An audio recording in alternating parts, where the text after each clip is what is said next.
Welcome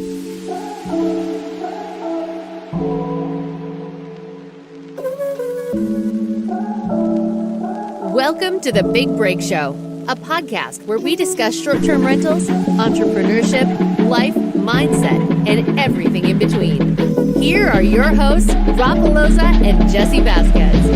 What's going on, everybody? Welcome to another episode of our beautiful show, The Big Break Show. This is episode number 8 with my co-host, Mr. Jesse Vasquez. What's up, amigo? Numero ocho. Yes, Ocho yes, cinco. sir. No, just ocho. What's up, man? I'm super pumped about our show today, man. We have Marc Andre, who's a longtime real estate investor.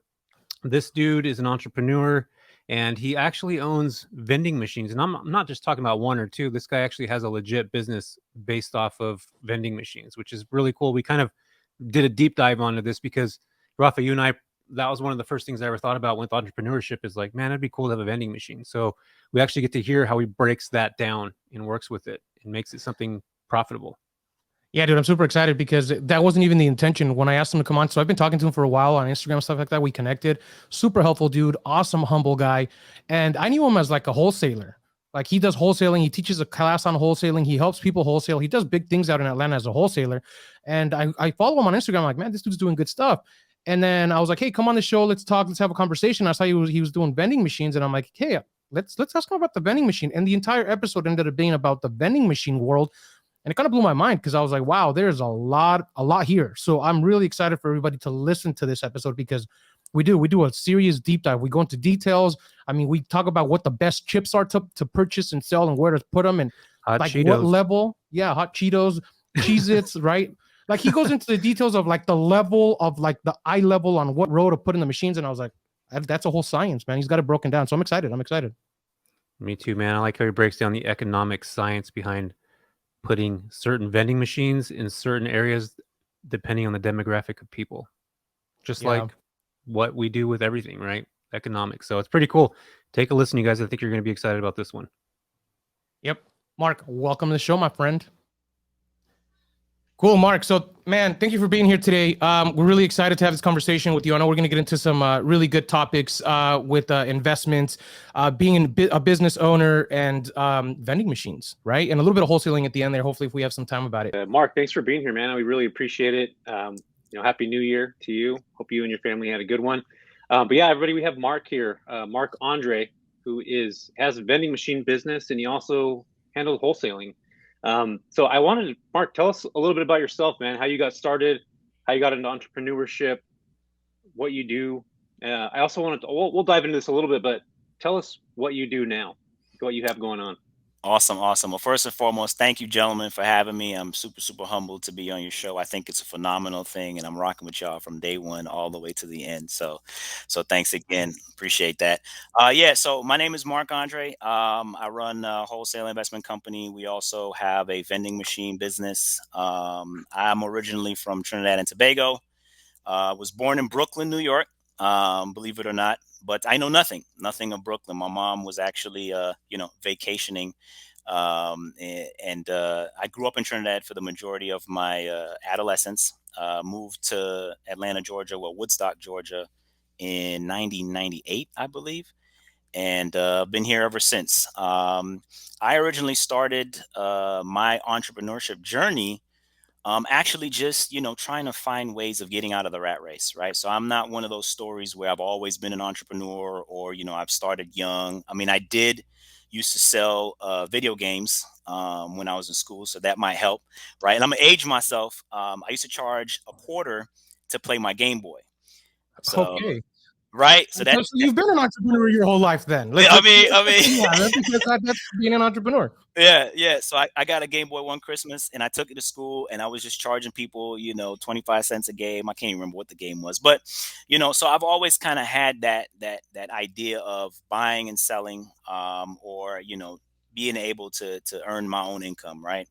But I went through the whole college. I went through corporate America. I did that for a little over a decade.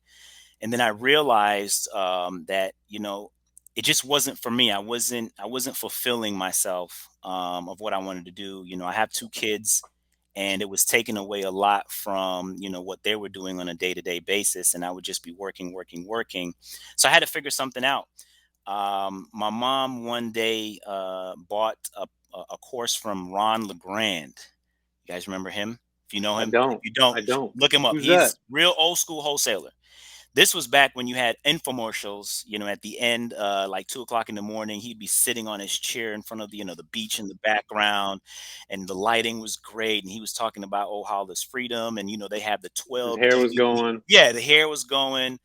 And he would sell you, this 5-course, 12 DVD package. So she bought it.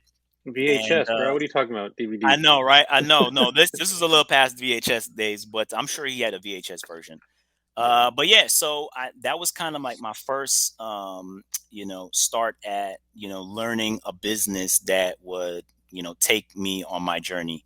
And from there, I didn't quite fully get through all of it, but it started the spark. And so, I started researching real estate, and I started researching the different avenues into real estate, and found my niche of wholesaling. And that's kind of how I started the journey. And so I did that, believe it or not, part-time for 6 years.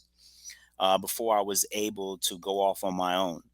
And corporate America was kind of on its last leg. I retired. Well, I tried to retire. I was too young. They didn't allow it. But so, I put in my resignation or whatever.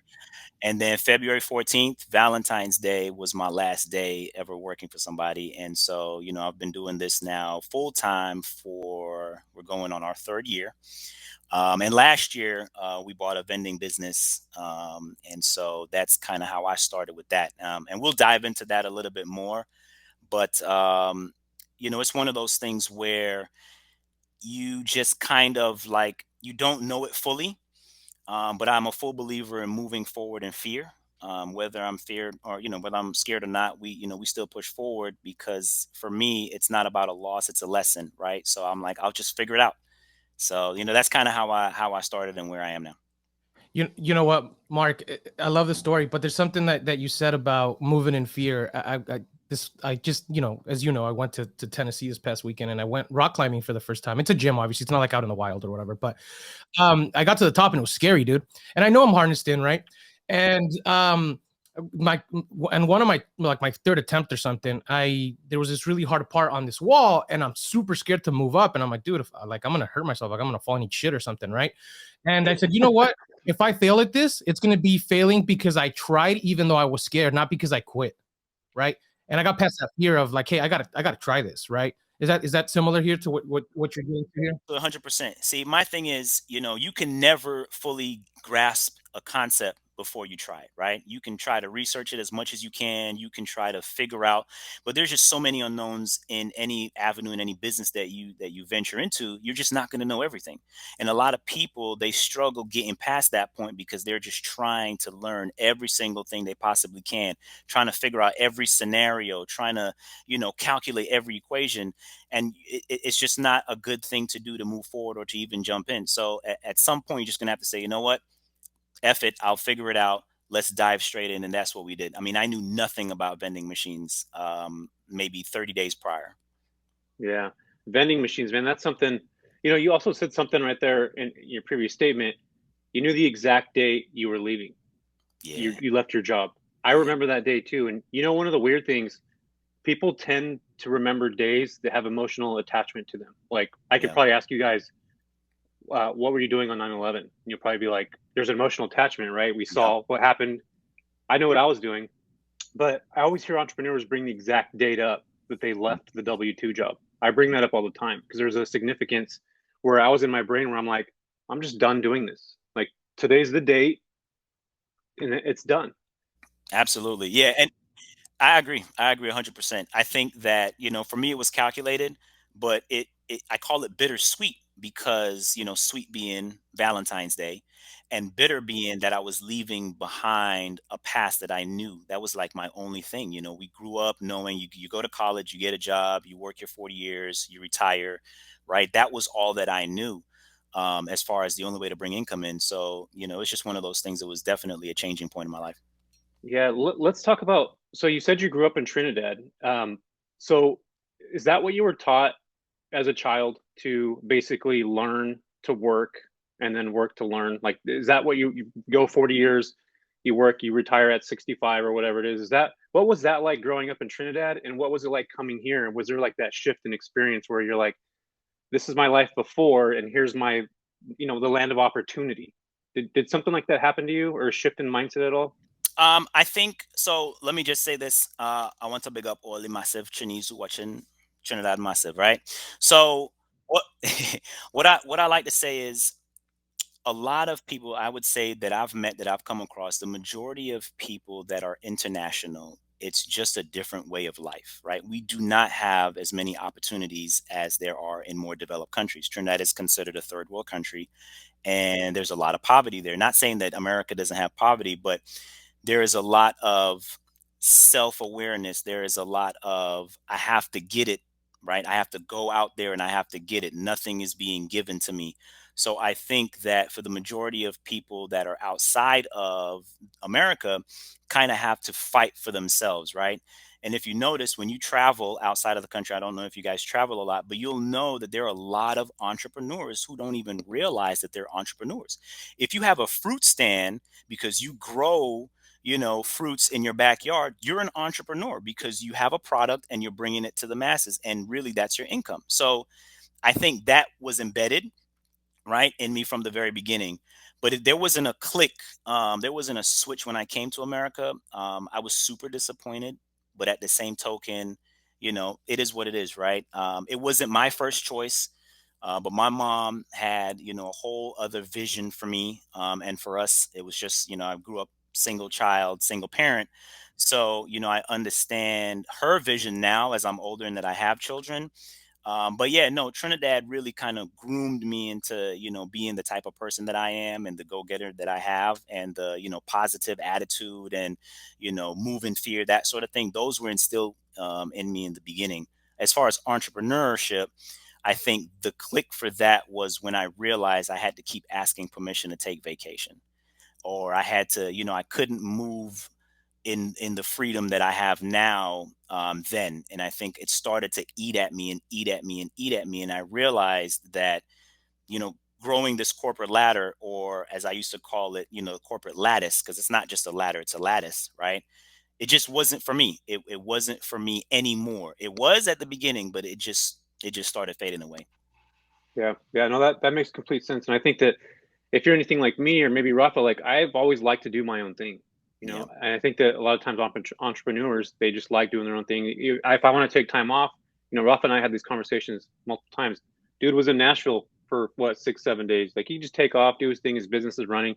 When you work in a corporate world, you can't necessarily do all those things. So I 100%, Mark, agree with you in that sense. So that kind of takes us back now. So what age did you come to the States? How old were you at that time? So I was 15 years old, right? So this is 98. I'm aging myself. But it's so funny. We start school at 2 years old in Trinidad, not five, right? So when you go into, what is it, pre-K now and kindergarten, at that age, I was already reading, doing math. I mean, we started. So I had an earlier start, not saying that the education is better or worse.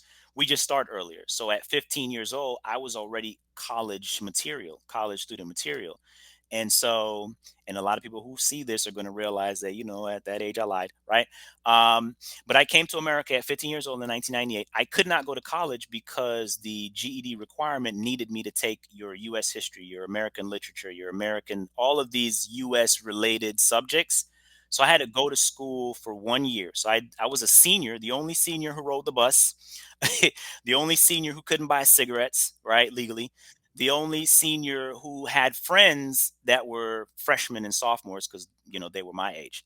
And so I had freshman, sophomore, junior, senior classes, and I was also in AP classes. I was in AP calculus, AP English. Like what? And that's how I started. So I was a 16-year-old freshman in college. That's pretty badass. That's pretty badass. So what got you turned on to, or turned into, the vending machine? So I want to take this back a second, because my first thought of getting into entrepreneur, that was the first thing that I started thinking about. Like, literally, I was like, I'm going to buy vending machines, and I'm going to get into vending machines. And there's probably going to be a ton of money in that. That was my first kind of like little glimmer of entrepreneurship and a way that I could potentially actually do it, and for it to actually make sense, where I can go on Craigslist, buy a vending machine and put it up in a certain place. But when I started looking into it, there was restrictions with, actually getting into buying and placing those into a specific area. So tell me how you actually got into vending machines, how many you own now, what that looks like, the income that comes in, those types of things, so that people that are looking at having a secondary hustle, or even making this like a full-time type thing, I'm sure it started off as a side hustle, how that progressed and what that actually looks like now. Yeah, absolutely. So I think it starts with me wanting to convert active income into passive income, right? So reading Rich Dad Poor Dad, reading, the books that kind of teach you about the quadrant, right? The four, I think it's the SI, I can't remember what it is, but basically it's, I was trading my time for money. Right. And so you had to come up with different ways of how do I convert active income into passive income? And there's several ways out there, each one having its own barrier of entry, meaning the cost to start, right? I looked at ATM machines, which, to be honest, I still have, right, as an idea. I would prefer to bank with an ATM than bank in a regular bank. But I looked at vending machines and I said, okay, well, vending machines, it's like $1,200, $1,500 to get in for a used or refurbished machine. You want to buy it new, it's like $3,000.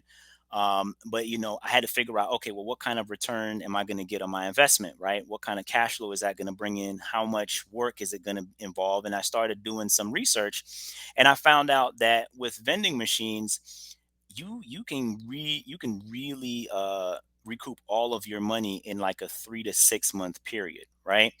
No matter how many vending machines you buy, it's really all about the location and the traffic, because at the end of the day, you're flipping snacks, you're flipping, your products. And so that's kind of how my niche of starting to look into, getting in vending machines. You said something interesting, and I want to keep going into this vending machine conversation because I'm super interested about it, because I think it goes hand in hand with what I do, or with what we do with short-term rentals, right? Like, I've always wanted to put one at some of my locations because I control a building and I can put a vending machine and generate extra revenue. I just never actually did the math or thought about anything. And you said it costs anywhere to what, 1,200 to up to 3K brand new, and you can get it back in 6 months, and it, like, that's a really good return, right? For somebody who's starting off, who's like brand new, says, hey, I got a couple of grand. Usually the biggest question is how much money do I need to start a short-term rental? And I'm like, well, you can probably do it with like anywhere from 5 to 15, depending on the customer you're serving, the location, the size of the place, whatever it is. But for people listening, this is like, wow, it's a very good, like, what if you start with one, let's say it's somebody in their point in life that are brand new, they want to start investing, and they go, hey, I only got $3,000 sitting around, or I've been saving $2,000 for the last couple months or the last year, and I want to put this money to work to eventually maybe get into wholesaling or real estate or short-term rentals, right? And you can start off with one, right? And you put in the $1,500, and in 6 months you have your $1,500 back, and then this other 6 months you make another $1,500. But at that 6 month mark, you buy a second one, right? And you can scale, and by the time you have 10, you might be able to get that revenue and maybe go into something different, or maybe even scale it, which leads me to the question, how scalable is this business? Before we go into the location part of things, or maybe should we talk about how you find locations before you scale it? Because I want to know about both of those. We go hand in hand. We could talk about either one. It's very scalable. Just to answer your question, it's extremely scalable. Obviously, processes, automation, all that stuff, you have to figure out. But how do you get into it? So again, I fresh on it, right? I just did a little research, YouTube videos, right? I literally said, okay, today is the day I'm going to go find a machine. And I literally Googled, vending machine operators, or I think I did even just vending machines in my city, which was Atlanta, Georgia.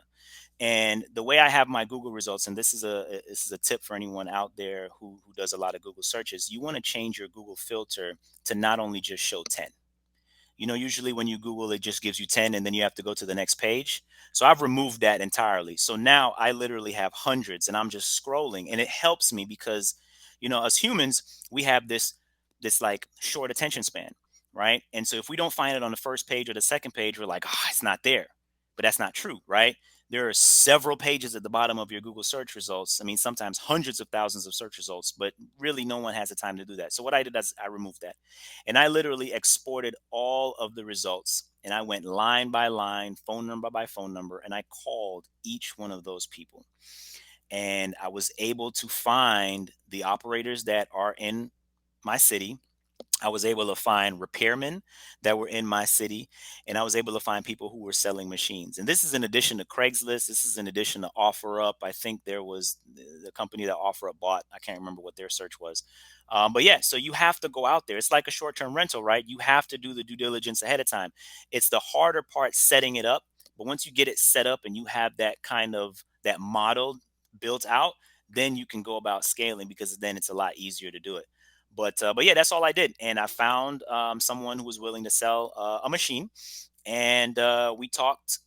And come to find out, this guy actually owned several at several locations. So I literally went from searching for one vending machine to buying his company, which is crazy, right? But it's again that moving in fear. Like, for one, I knew nothing about vending machines. I didn't even buy just one. I bought a freaking company. Do you think that your background with wholesaling, because I know wholesaling has to do with a lot of cold calling and being uncomfortable, did that play in part with, because even just the fact of you saying, like, I got a little scared. I'm like, I don't know if I want to do that, where I have to pick up the phone and start calling people randomly, right? And trust me, I did collections for a very long time. I'm used to calling people, but even at that point, you're like, still just the weight of the phone and picking up. Like, it's one of the reasons why I kind of don't want to get into wholesaling as well, because I don't like doing the cold calling thing. It's like not my strong suit. Do you think that had to do with the fact that you're like, hey, I'm comfortable with this because I've done this in the past? Absolutely, absolutely. If now here's the thing, I would say this: it would not have prevented me from doing it, because that's just in my nature, but it definitely helped me get over that hump of, oh my gosh, I'm going to talk to this person. I know nothing about it, only what I've seen. What are they going to think of me? Yada yada yada. We come up with all kinds of excuses on our own. So yeah, it definitely helped. That was actually going to be my next point I was going to bring up too, because I was like, it's those preset notions or those preset like those outlooks of specific, I don't know what the word is, but when you think of something that hasn't happened yet, like, well, what if this person doesn't like me? Or what if these people are going to get mad that I'm asking a stupid question? Or what if, there's always a what if, right? There's always a what if. So let me ask you another question really quick then, because you said you were looking to buy one. You bought one and you ended up buying an entire company. Like, how did that look? Because you go from one vending machine to try to learn it, but then all of a sudden, like, you have like, what? How many? Can I ask how many did you get? So we now have 10 machines at 6 locations. And so part of that is, again, just doing the math, right? So when you look at whether it's a rental property, whether you look at a short-term rental, you're going to look at, okay, what am I going to start with, right? What are my expenses going to be? What are my additional expenses that I don't think about are going to be? And then how much cash can I generate? And you can never quite tell, but I would say for anybody out there who's looking to get into this business, what you want to look at is, obviously they're going to have bank statements. They're going to have to show gross sales. They're going to have to show deposits. This is a cash-based business, aside from the electronic card machines that will actually have printouts of the sales and stuff like that. But it's a cash deposit business. So you have to then calculate what this company's or this person's cash deposits over a period of time. And then you kind of figure out, okay, so this is my gross revenue. Now I'm going to minus my expenses, which you're going to have to then figure out yourself. You're going to have to go into Costco. If you don't have a Costco membership, you're going to have to go into BJ's, go into Sam's, right? Or even freaking Walmart, grocery stores. See, what are the costs for these products and these bulk items? You're also going to have to look at, the size of machine that you're getting, right? There are 4Ys, there are 5Ys, there are, machines that hold 180 plus products. I mean, you have different size machines. You have these super sexy, which I don't really like, combo machines. And I'll tell you why I don't like them later on. But, you have to figure out, okay, what type of machine am I buying? What's the total amount of products it can hold? What can I charge for each product? Each row is considered its own, like, let's say rental property, right? So if this lane's going to be snacks and I'm going to charge $1.50, I can hold, so many of these. How quick is it going to turn over? There's so many things that you can kind of try to quantify, but again, you won't realize it because it also depends on the location and the people buying the products. So, okay, I wanted to ask you some of the data key points to talk about, and you just dropped a bunch of them. So, which is great, because I'm definitely going to go back and re-listen to this, because it's something I've always wanted to do. So first, the first thing you're looking at is the cost of the machine, right? Correct.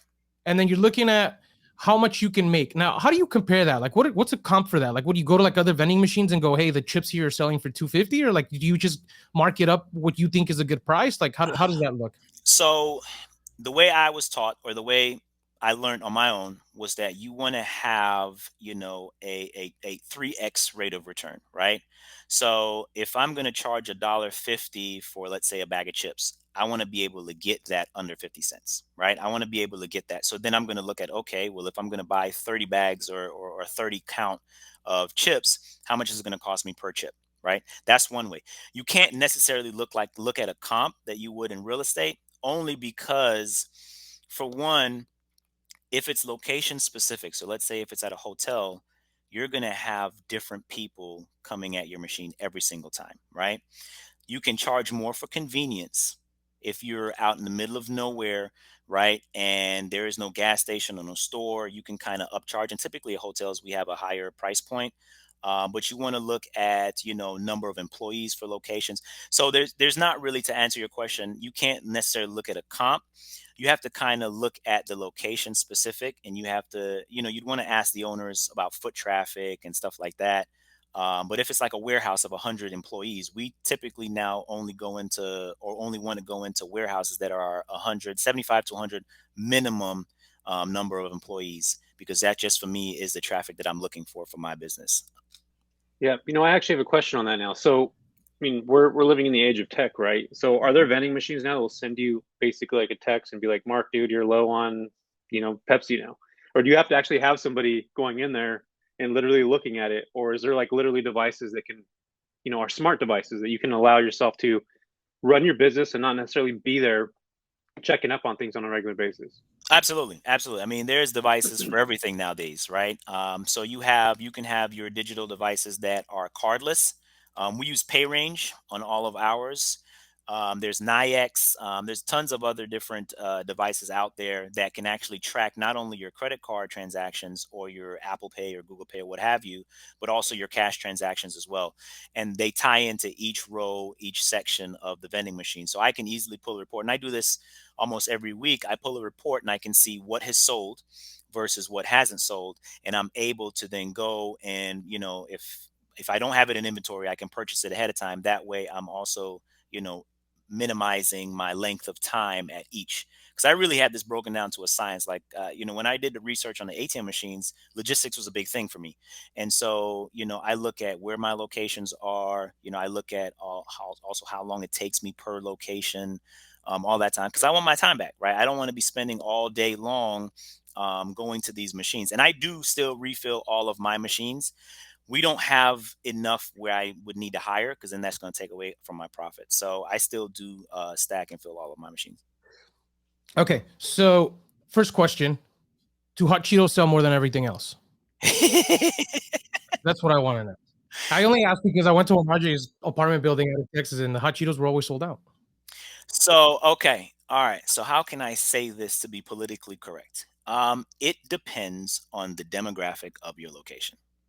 I went to the mall the other day and I was trying to buy a water bottle, and there's no, dude, I was like, I need to get a vending machine at this place, because every vending machine at the mall was sold out of waters, and I couldn't get a water at a restaurant for the life of me. Like, I had to go inside and sit down to ask for a glass of water. I'm like, dude, like I'm shopping for 4 hours right before Christmas, and I'm like, what's going on? Like, I want a bottle of water, which is my next question though. Is the chips and like snacks better than the waters, sodas, Gatorades, all of that stuff? It depends on location. It depends on location. Like right now, I have a warehouse that I have both a snack and a drink machine. The drink machine does terrible. I'll be honest with you. It's terrible. It it's terrible. The snack machine, however, does phenomenal. So it kind of balances out for that one specific location, because then I also track, not only do I track per machine, but I track per location if we have multiple machines at the location, because I want to make sure that my numbers are right, right? I want to stay at a certain percentage. So what we have to do is then you have to test the market, right? So if you look at a grocery store, right? Let's just say that, for instance, right? When you walk down one aisle, there are certain products that are eye level. There are certain products that are on the top shelves, and then there are certain products that are on the bottom shelves. That is by design, right? Your highest grossing, not highest selling, but your highest grossing products, you want ease of access, right? So typically when you go to a vending machine, you'll notice that the big bag of chips are usually at the very top. And then you have, your mini snacks, and then your candies, and then, potentially pastries at the bottom or something like that, right? You'll have those at different placements, because natural human behavior is we graduate to the very top, right? We always start at the top and then look down, right? It's how we read. So you want to make sure you're placing your products. And that is also a big thing too, because not only is it location specific, right, as to your customers, but it's how you place it. Like, I've tested things out where I've put, Famous Amos cookies on the third row versus the bottom row, and then they sell better than having them in the bottom row with the same demographic of people at that location. So you have to really test. And one of the things you want to also do is, there is also a shelf life for everything that you're purchasing, right? Drinks kind of last a little bit longer, but there is a shelf life. So when you get to a point where you're like, okay, I only have like 2 weeks left on this shelf life, this thing hasn't sold, let me try moving this up, or let me move this over some, or, let me try to see if in a different location it'll sell. And sometimes it works, sometimes it doesn't. Yeah, that's pretty awesome. I never really thought about the demographic of people that are going to be eating a specific thing. So basically what you're saying, man, is I can find the most hipster spot, sell kombucha, have a hipster freaking vending machine that has, what's another hipster meal? I don't know, LaCroix sodas, and like you know what I mean? Like shit like that people are going to be like, and I never really thought about it like that before. So that's kind of cool that you've turned it into a science, and that's just basic economics. Like if we think about it, it really is. So that's pretty cool. Let me ask you another question, because I'm super intrigued by this, because there's vending machines for everything now, right? Like, I mean, you can go like at the airport, they have vending machines for like, I was Cell phone walking down, cases, yeah, it was like, yeah, like, dude, no, they were selling like wallets, iPads. yeah, iPads, they were selling like all kinds of, and I'm like, and it was like oh, you know what? The Best Buy vending machines, right? Have you seen those? And I'm Yes. like, okay. So there's like the coffee vending. Like I'm walking down. There's this big hotel in Tennessee we just went to, and they had coffee machines. I'm like, they get coffee here, and I walk up, and I'm like, oh, I'm gonna get a Starbucks coffee, and nope, they had a little. You got to insert your card, and I'm like, oh, this is a coffee vending, and it was just a little like espresso machine. Yep. Yep. You see, what COVID did is it kind of benefited vending machines and vending machine companies, right? Because a lot of your hotels, a lot of places that did your grand breakfast, your what is it called, your buffet style, all of that completely shut out. So when you have locations that have vending machines, the vending machine sales grew because the hotel or the location didn't provide that, anymore. And none of them, at least the ones that I'm in, have even returned to buffet style breakfast. Dude, I have the best idea right now. A vending machine that sells COVID tests. Billion There's dollar idea there's right already there. them. They're already there. They're Ah, already there. damn it. Yep, yep. They're already. But great idea. The Great idea. problem would be keeping them stocked. They're sold That's out the everywhere. problem. That's the problem. So I actually saw when COVID first hit, and we even wanted to implement this into our business, but we ended up not doing it. I did slightly, but not so much the tests. We saw a lot of mask vending machines, or vending machines that sold masks pop up, and all your hand sanitizers and stuff like that.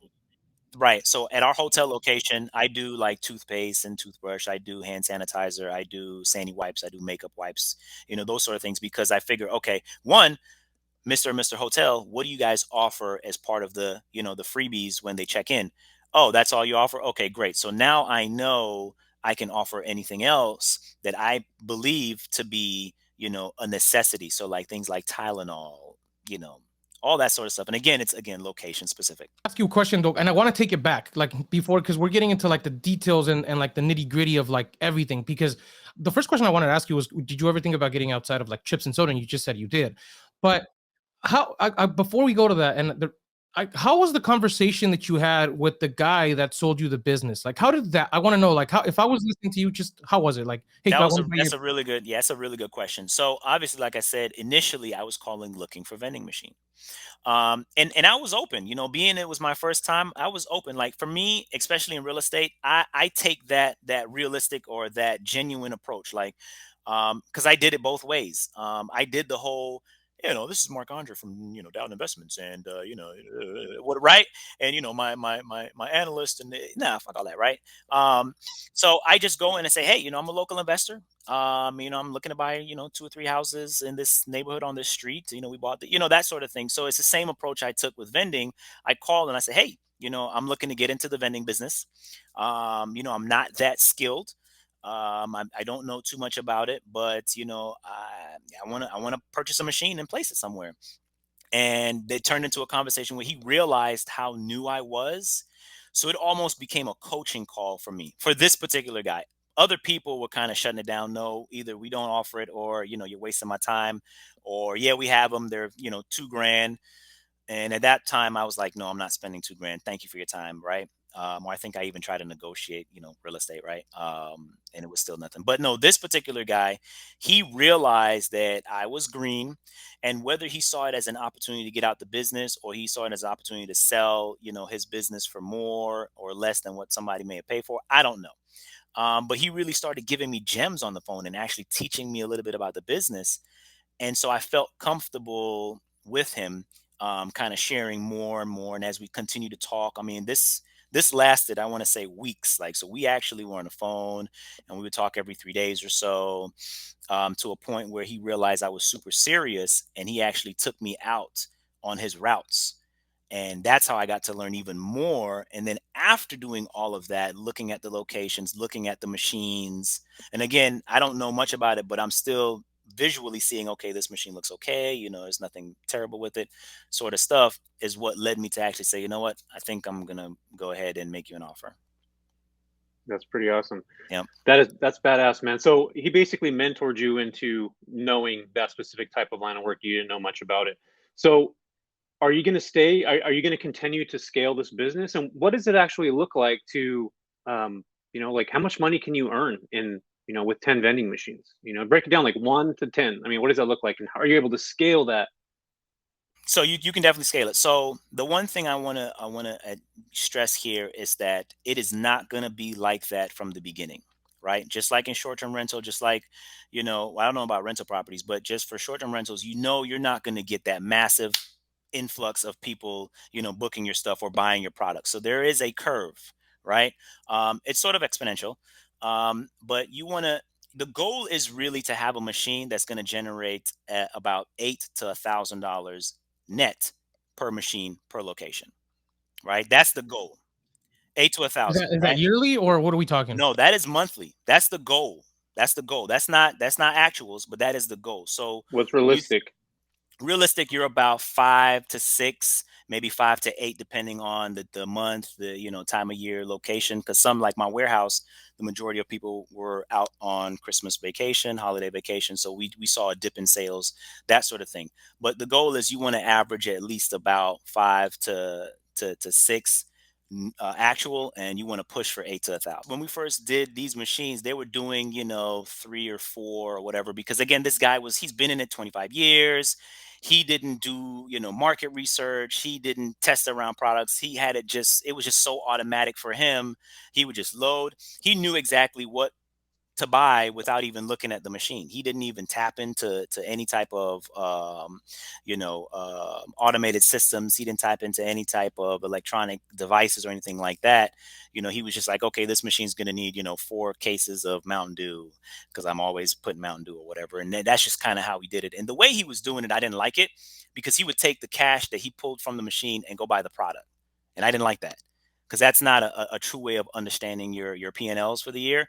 You want to keep those things separate. So, I saw areas of opportunity, which even made me more so want to get it from him. You know what? I love what you're saying right now, because it's one of those things where, like, you found how to add value to a business to make it profitable, right? A lot of people go, well, it's so saturated, or it's already like done. Like, well, what can I do to make this better? Even with short-term rentals, right? Like, there's certain places where you're like, I can't open a unit here because it's so saturated, and like, I'm not going to make any money. Well, no, if you know what you're doing and you know how to add the value to it, you're going to do good, right? And that's what you did. You took this guy's business, which was successful, but you figured out ways to, and systems and processes to implement to make it even better, right? Which leads me to the question: what's something that you've actually implemented outside, like, from what he was doing? Yeah, absolutely. I mean, the first thing I did immediately was add the devices of pay range, right? Because being that I did not know, how these machines are selling, what's selling, I had to be able to identify that immediately.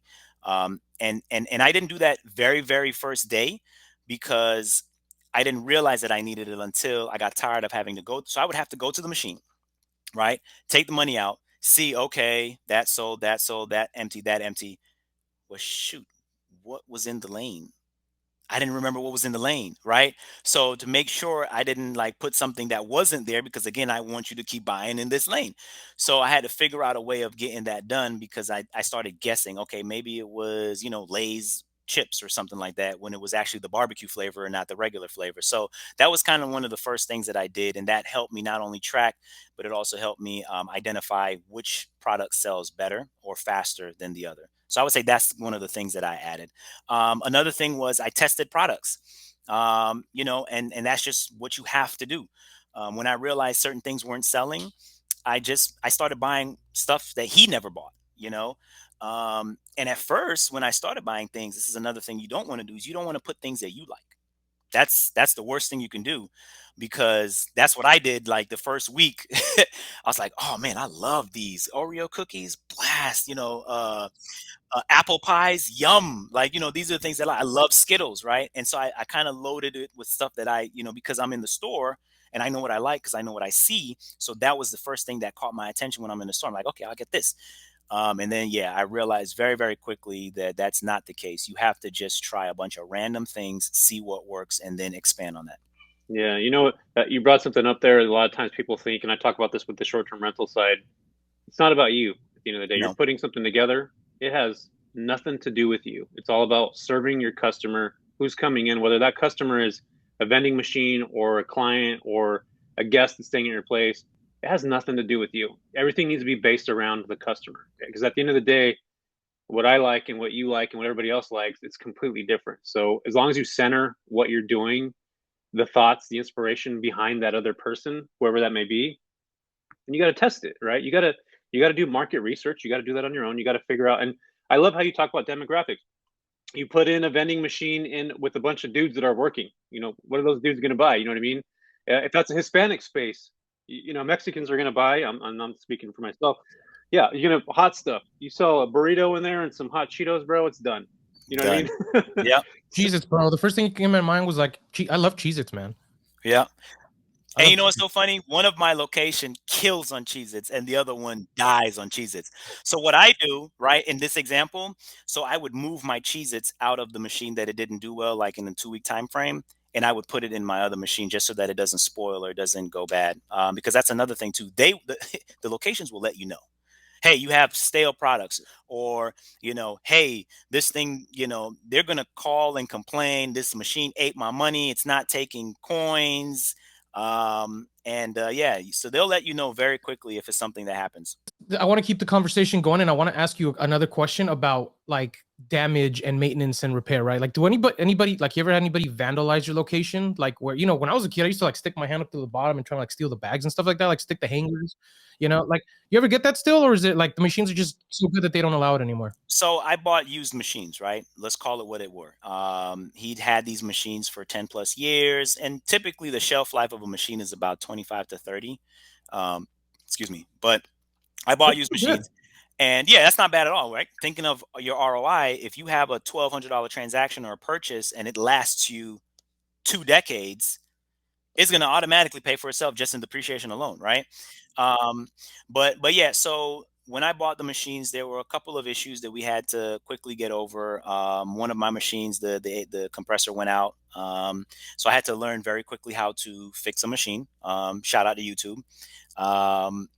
And part of my purchase, because I was still new and because I was going into a space that I was not fully comfortable and knowledgeable in, I kept this guy on retainer.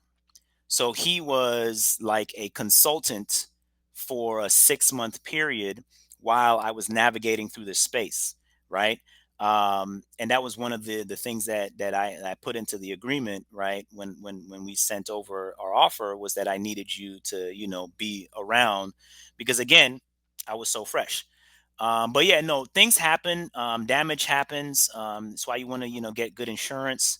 It's just one of those things where the locations that I have, luckily, I don't have any in like high schools or anything like that. So I don't have to worry about kids, tearing my machines up.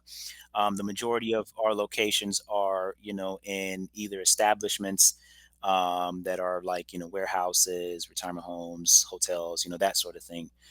So I don't have to worry too much about damage, but it's there and it can happen. And, for me, if something can happen, it's damn sure going to happen. So you just have to, protect yourself against that.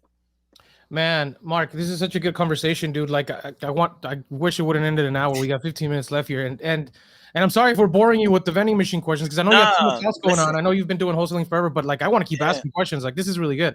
I love Um, talking about it. This is actually the first platform that I've ever had to actually even explain our vending company and the journey through vending alone. So I appreciate you even putting that to the forefront. But yeah, Yeah, man. No, I'm really hoping that whoever listens to this goes, hey, this is a very like doable business that I can start off myself to start my entrepreneurship journey, right? Like this is probably going to help a lot of people out there who are thinking like, hey, I can't start a business because I don't have a lot of money saved. Fam, if you're listening to this, $1,200 to $3,000 will get you a business started as a little side income. Know the key points that we've talked about in the episode, right? Implement these little tips that you've been given and go out and find a location, which leads me to the question that I've been wanting to ask you. What's the hardest part of this business? In short-term rentals for arbitrage is getting a landlord to say yes to you, right? To get you to use their property for short-term rentals, right? Is that similar to, because the similarities are crazy here with vending machines? Is it finding locations the hardest, or is it finding the actual machine the hardest? no, finding the location is the hardest, right? Because you can find machines, pretty much anywhere, right? A lot of the repair shops have refurbished machines that they sell, so that's not going to be a problem finding, and that's an easy Google search. I think the location is the hardest because there's so many different avenues, right? Some of the best performing ones are obviously your hotels, right? Your laundromats. Really, you have to think about, okay, what do I want? If I'm someone going to a vending machine, where am I and what am I doing that leads me to this vending machine, right? Usually I have to wait on something, right? So I'm standing at a location, I'm at a location and I have 30 minutes or whatever. And boom, there's a vending machine. Let me go get a snack. Do you remember when, I don't know if you guys have ever been in a hospital, like the emergency room, there's typically a vending machine in the emergency room, right? And that's because you have to sit and you have to wait. So it's a convenience, right? It's a service that we're providing. So part of the when you're trying to find a location, you want to find a location that one has high traffic volume or a high number of employees, and there is an opportunity where people wait. So if it's high traffic, they have to be there for a period of time. So like you mentioned the mall, right? People are at the mall for hours and hours on end if they're shopping with their family or what have you. Even though there's a food court, you may not necessarily want to go to one of the food courts to get like the cup with the lid and all of that stuff. It might be cheaper, but if you get a bottle, you can easily close it. You can tuck it in your pocket. You can hit the road with it, right? So it's a convenience thing. And so the hardest thing to answer your question is finding the locations, and one of those things is identifying what location you want to start in. You could start laundromats. It's pretty easy. You can start like auto body shops. People wait. You can start barber shops. You can start hair salons. These are places where people have to sit and wait. Hotels are great, but they're a lot harder to get into. And then you want to make sure that when you're pitching a location, that you're just pitching the adding of value. Like here's what having a vending machine does for your customers, right?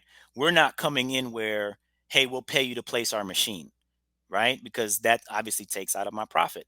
I'm here to tell you that if you get a machine, you can actually add value to your clients. They're going to love you because you're providing a service for them, and a convenience factor for them. And that's where the value lies. And it costs you nothing, right? We just need to obviously map out, where you're going to put it. And that's another thing too. Um, when it comes to, vending machines, don't buy the machine first, right? You want to go to the location first because a lot of times where they're going to put your machine, it may not fit the machine you already have, right? It might be a smaller place. It might be, out of the area. It might be in the back dungeon in the basement somewhere, which that's what you don't want to have happen. You want your machines to be super visible as soon as they enter the door, or wherever they have to sit and wait. They can see it from every single seat. And I mean, literally, you map it out, eye level view and all that stuff. And you want to be able to do it for free. Right. I do have one location that I pay a yearly, it's like $150. But that actually came with that location when I bought it. So that was one of the locations that came with a fee, which I'm cool with. It's like 12 bucks, $10 a month. I'm okay with that because, we do succeed, we do a lot of volume and a lot of business at that location. So I'm okay with doing that. But you never want to lead with that. $120 a year to have a spot, right? Is that like an average actually? Like, is that like a... So no, it's not an average. I actually lucked out. Typically, your locations, they think they just know about the business, and they usually ask for like a 10%, which is outrageous, right? If you want to do anything, I would stay away from, personally, right? This is me personally. I would stay away from a percentage of sales. And that may or may not hurt you depending on how your business model is, right? But for me personally, I stay away from a percentage. I want a flat fee because I'm a big in that I'm an analytical person. I like numbers. I want to have a fixed number that I can then, look at my annuals and look at my revenue and look at stuff and I can actually calculate, okay, this is a fixed cost for me. A lot of times in business, you want fixed costs. You don't want anything that's going to fluctuate up or down. But for somebody else, it might work out better because, they'll pay less on the slow months and they'll pay higher and it may, average out. But just for me personally, I like fixed costs. So I would say a good number is about 1 to 3% if you're going to go the percentage route, or you do a fixed cost of like 10 to 20 bucks a month. I mean, Got it. Yeah. My next question was going to be, how does that conversation look, and like, how do you negotiate it? But I mean, it's pretty self-explanatory. You have the conversation 1 to 3% on a fixed cost, not on a percentage base. correct. And always lead with value. Do not bring up any percentage cost. Do not bring up paying them to have the location. The goal is to get it for free. Dude, I love that. placement. I Yeah, absolutely that you're saying that, because in any business, when you lead with value and you lead with solving problems for someone else or helping other people, it will always be successful. And this included, right? Don't absolutely. start with, hey, I can make you $20 a month. Nobody cares. Like, it's $20 a month, fam. I don't like, but if you bring value to Yeah. the people who are there and you explain to them and they're like, hey man, listen, your people are going to be here waiting while you fix this vehicle, right? If they're sitting down, there's an empty wall, they look over, they peek, maybe they're thirsty. Are you providing water for them? Well, I can solve that problem, right? What if they're craving jalapeno chips? I mean, I see jalapeno chips, man, I jump. I go and grab them. Anywhere I see them, I buy them, right? I love these things. So let me ask you another question then. We're on the top of the hour here, and we want to transition to our next segment. And we might have to bring you on for the wholesaling for another episode, man, because this was awesome about vending machines. But what do you think of ice and water vending machines? I love the idea of coming back. And if you guys have me, I'd be more than happy. But as ice and water vending machines, so obviously in front of every gas station, there's an ice vending machine, right? That's the big box. They have bags of ice and they sell it, right? It's super cheap to make ice, right? So your rate of return is going to be phenomenal, right? Because mostly during the summertime, people need ice. I personally I'm not getting into it because I kind of like my lane. And I'm one of those people where I don't get distracted by the shiny object syndrome, right? Because there's a lot of new businesses, a lot of this, a lot of that. Even in real estate space, like there's so many different ways to get in real estate. I kind of, stay in my lane. I think it's a good business, as with any other cash flowing type of passive business. But it just has to be the right location in the right area. You don't want to have, an ice vending machine where there's a gas station right across the street, because they could just easily go over there and do it. You know what I mean? If you want to, and it's when I think of it, think of a liquor store, right? So you don't want to have a liquor store and there's one right across the street, or there's one within half a mile, or one that's going to be prior to them going to their neighborhood. They have to pass both of yours, right? So you always want to be the innovator, I like to say, in your area. So if you're wanting to have an ice machine, just make sure that there is nowhere else close vicinity that people can get ice from, and go for it. Yeah, I've actually been doing a lot of research lately into them, because I've been trying to get into them. They're a little bit more expensive than I think regular vending machines, because I think the cost of them was like 15 grand or something. And so I don't know. I just wanted your thoughts on it, but no, man, I Well, appreciate it. 15 grand, right? So let's break it down real quick, right? If we have time, can we do it? Absolutely. Yeah. Yeah. Yeah. Okay. So 15 grand, right? So that's like what, a grand a month almost, right? To get your money back if you want your money back in a 12-month time frame. And then you look at, okay, do I have to buy the bags of ice on a monthly basis? Is there a minimum purchase order, right? Because with some vending machines, like if you can go to Coca-Cola right now and you can say, hey, I want a vending machine in my location. They will give you that vending machine free, but they will also make sure that you purchase X number of Coke products per month, and whether you sell it or not, you still have to buy those, right? So it's kind of like you have to figure out, okay, do I have to continuously buy this ice?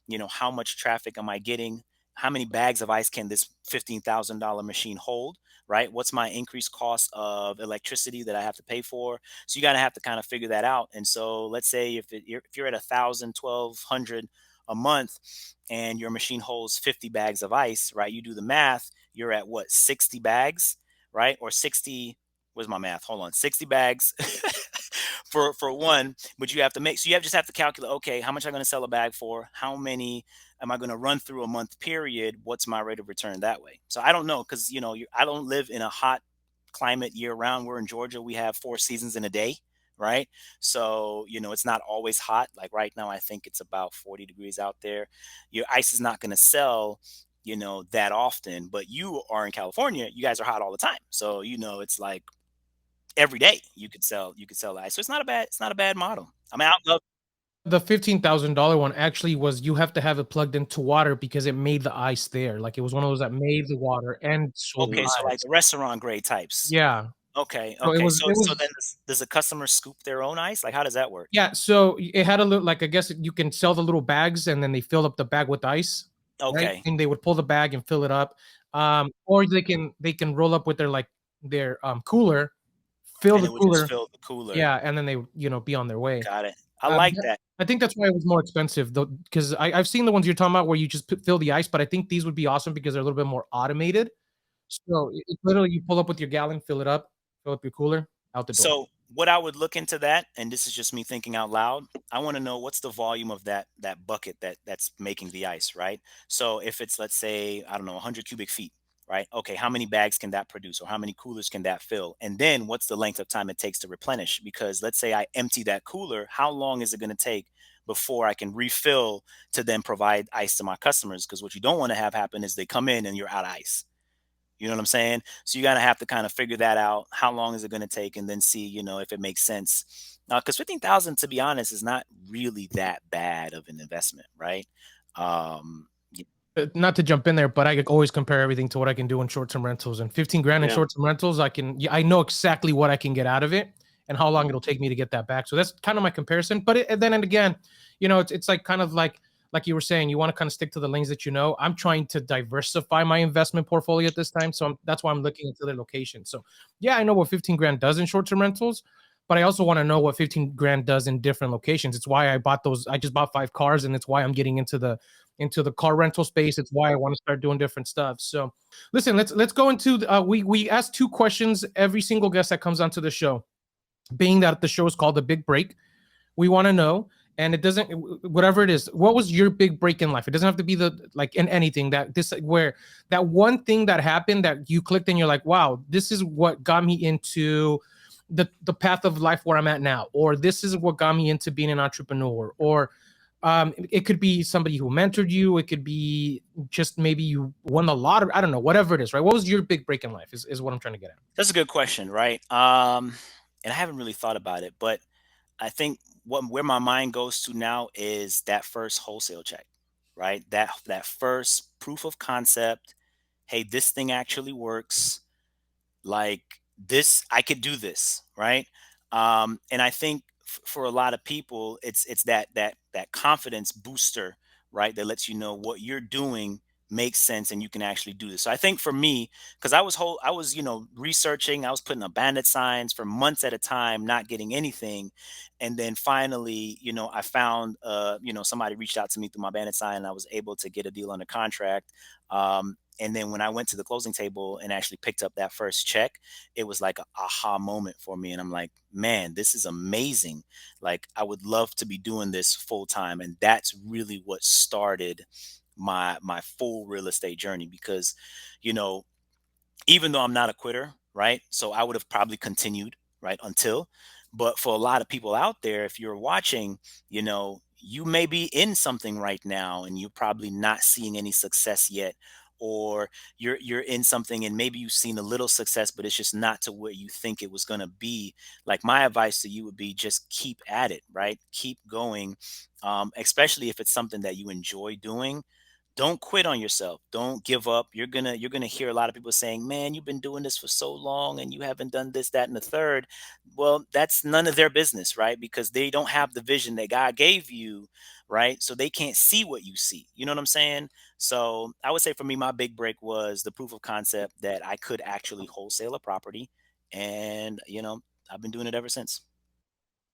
It's pretty badass, man. That is awesome. Yeah, all it takes is that one critical moment for something to change, for you just to be like, shit, I can actually do this. And all the work that you put in at that moment, it all just kind of full circle, boom, you're there. You know what I mean? So 100%. that's pretty And I'm awesome, man. not even the biggest wholesaler in Atlanta. Like, there are people that are crushing it, not just in Georgia, but in other cities. You know what I'm saying? But again, I don't see anybody as competition. Like, I'm big on collaboration over competition. And I feel like if we all can come together, we can all go further as one unit and not just keep bumping heads against each other. But yeah, I mean, that's just how I approach life and pretty much everything that I do. So. That's awesome, Mark, man. Hey, listen, uh, we have a second question that we ask, and it's give the listeners, an actionable step towards something, so that the moment they turn this episode off and they go, man, I really like this. Normally, we ask about to give an actionable step about anything, whether it's a mindset thing or like a business thing or entrepreneurial thing. But I want you to maybe touch on what's the next best step if someone wants to talk about, hey, I want to start a vending machine. And listen, again, you don't have to stick to that route. But since we've talked about it for so long, and now if you want to give maybe 2 tips, one about vending machines and one about something else, I'd appreciate that as well. But what's an actionable step that you can give the listeners right now where they go, all right, I'm done. This was an awesome episode. What do I do next? Yeah, absolutely. And I'll give 2, right?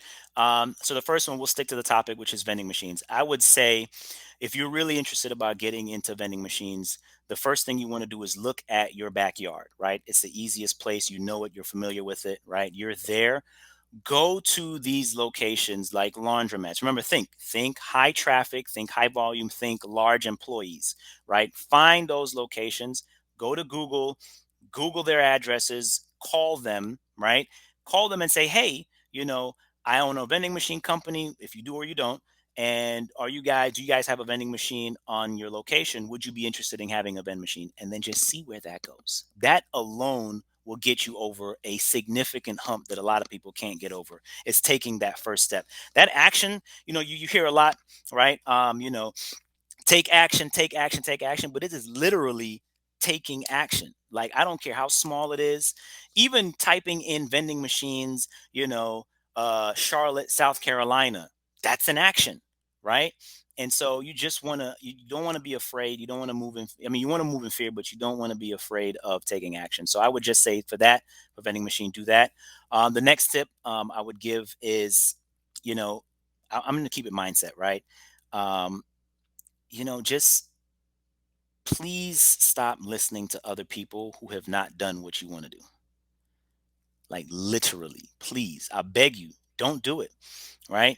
If you want to, if you want to really do something and you're passionate about it, the only people you should be listening to are people that are either in that space or have done it, because they will give you real-time examples, real-time experience. They will be able to answer you or point you in directions, steer you away from mistakes that they may have made. But listening to somebody who hasn't done it, I mean, okay, cool, positive vibes. Yes, go Rafa, get into Turo. You can knock it out. That's okay. But when you try to tell me, oh, I don't know about, what about accidents? Like, do you own a car rental company? Have you rented any cars to anybody? If not, then I appreciate it, but no, thank you. Right? That would be my next tip. Just really, really focus. Well, dude, that's where you got to get rid of those people. You got to get them Yeah. out. because all they're going to do is put negativity into you. And I think a lot of times we get stuck and they're like, oh man, this is my family. You know, this is what they do. This is how they are. Like, I'll tell you, my family, when I was getting into short-term rentals, man, they were like, you're fucking crazy. Who the hell's going to want to rent a place here? And why are you going to do that? That's stupid. You're going to be losing your money. And I'm just like, you got to sometimes shut those people out, and you have to do what you're going to do, because people aren't going to think the same way you do, especially coming from the background that, you know, probably Rafa has a similar background. Hispanic culture is like very safe. We got to play things on a simple thing. We don't take risks. They're very small and they're limited. You want to make sure you stay in that sphere. And, you know, I think this is something that's not talked about enough, where if you have people that are bringing negativity to you in any sense, especially as you're getting into something like that, you got to go to them. You got to sit down and be like, I'm going to start doing something. You guys might not like it, or you do, but I need you to back me up. Do you still want to be friends? Because I need you to do this until I accomplish what I'm going to doing. If you decide to back out of this, then we're not going to be friends anymore until I finish what I'm going to do. You know what I mean? Like, so at the end of the day, it comes back to that. So I'm glad you brought that up, man, because that's something that, you know, people around you really steer your direction. Everybody always has an opinion about something, man. And the people that are scared to do something more than anybody else are the ones with the strongest opinions. 100%. 100%. You know, their opinions are based out of their fears. And so I just don't allow people's fears to be imposed onto me.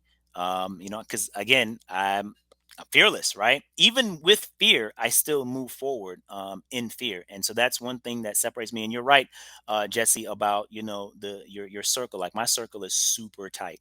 You know, my circle is super tight, and I'm a very private person as well. This is probably the very first time that anyone is going to see my operation, right? You know what I'm saying? I always have a background when I'm on Zoom calls with my team, or if I'm doing a call with somebody, you know, I don't let them in.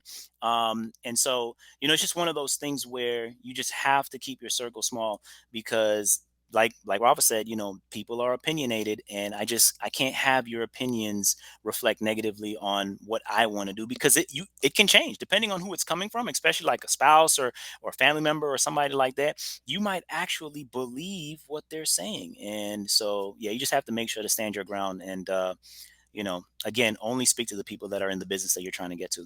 So self-education, or, you know, paid education, which I'm a big fan of. I've done it, and I will continue to do it. Part of my goals for 2022 is to get at least 4 short-term rentals this year. So we're going to do 1 a quarter. And so, you know, I'm going to pay people. You know, I've paid for courses already, so I'm already kind of there. Funding's already there. So, you know, it's just one of those things where you just want to kind of, you know, make sure your circle is tight. Awesome. I agree, man. So what's next for you, Mark? Where can people find you? If this resonates for somebody, like, what's your social sites? How can somebody get a hold of you? So again, I'm private, right? So I'm not really on social media. I really am only on Instagram. And I'm at Dowden.invest on IG, which I put down there. I am, I mean, you can email me, Marc, MARC .Andre at DowdenInvestments.com. And you know, it's MARC.ANDRE at Dowden Investments. I'm sure you guys can put it in the show notes. But yeah, you could email me, send me a note on IG. My account on IG is still private, so you're gonna have to request, or if you can send me a message, that's not gonna change anytime soon. But I'm pretty accessible, and I'm an open book, right? You know, we have a training program right now, just launched it January 2nd. And we're teaching people how to wholesale from start to finish. So I'm super excited about that. People actually trusted me and a colleague of mine to train them, and they paid us for it. And, you know, it was an idea that was brought to me. I wouldn't be the one to do it, because I'm like, I'll just tell you for free. Because at the end of the day, all 3 of us, we can tell people anything at any time, and we can give them the game, and we can open our books and we can show them. But guess what? They still have to take action. So no matter what we tell them, no matter what they see or what they learn, they still have to go out there and do the work. And so that kind of separates a lot of people because they just don't have the time. You know, Mark, you said something, and it brought back an old memory of mine, right? When I started short-term rentals, I paid for a series of videos. It was like $600. People that know me know my story. I don't talk about it much here, but the same dude, he's now giving those videos away for free. And I've spoken with him at a conference once, and I go, he made a joke. He's like, sorry, Rafa, you know, but these videos are for free. And I go, I got mad, and I'm like, I'm not mad that you're now giving away the videos for free when I had to pay for them. I'm mad that now that you're giving them away for free, people won't take that information seriously and apply it. when it's a cost out of pocket and something that actually affects you, right?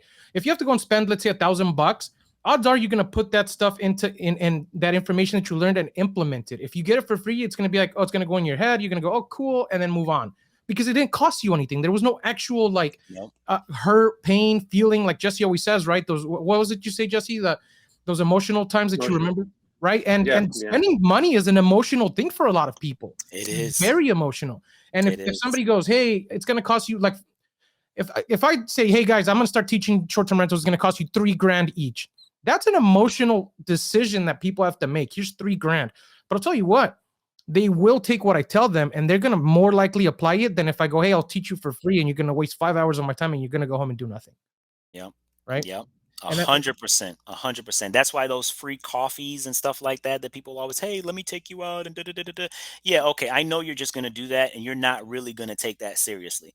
So, you know, and I learned that too, because I've had people reach out super gung-ho about learning how to wholesale. We had a couple conversations, and then they just died away and died out. So, you know, it's just one of those things where you got to value your time, and people who pay for it, you know, obviously they're paying for your time, and they take you a lot more seriously. Way more serious. Well, Mark, what's the goals before we close this out? What's your goals for 2022, man? You said 4 short-term rentals in the next year. Is there any other goals? 4 short-term rentals. Already acquired funding for it. Got my round of business credit, which I had to pay for as well. And so, you know, yeah. So we're gonna move. So right now we're in the process of looking. So today.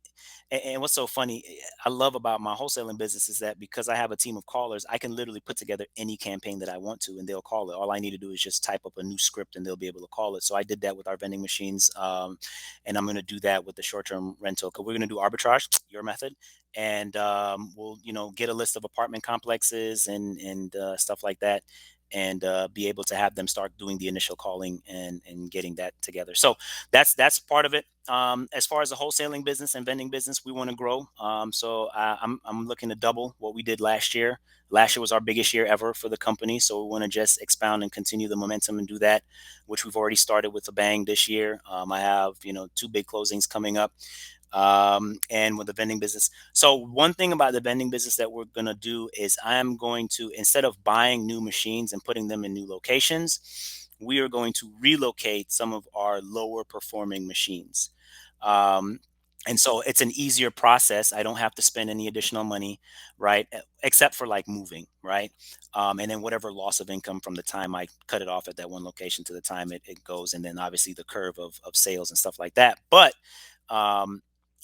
I like to go deep instead of going wide. So we're going to deepen our existing machines in our locations and bring those up to speed. And then when I bring those up to speed, then we're going to look at taking on new locations. So that's kind of what we have on the docket for this year. That's awesome, man. You know, gosh darn it, I want to keep talking because you said something right out. I'm like, hey, you know what? It's funny. All these thoughts always come into my head. But no, man, listen, I appreciate you for being here. This was an awesome conversation. Again, I'm sorry like that we took the entire hour on vending machines because it was so good. I really hope that people are like, man, I want to go open a vending machine business. I really appreciate you for being here, man. So for everybody listening, thank you. This was an awesome episode. All of Marc's info will be in the show notes. If you're watching on YouTube and you like it, please subscribe. It does help. We want to reach as many people as possible. If you didn't like it, sorry, you know, like it anyway, don't like it. We love you for sticking through it the entire hour. So, Marc, thank you, man. And with that, we'll see you next time. Thanks, Marc. Appreciate it, bro. My pleasure, man. Y'all have a good one.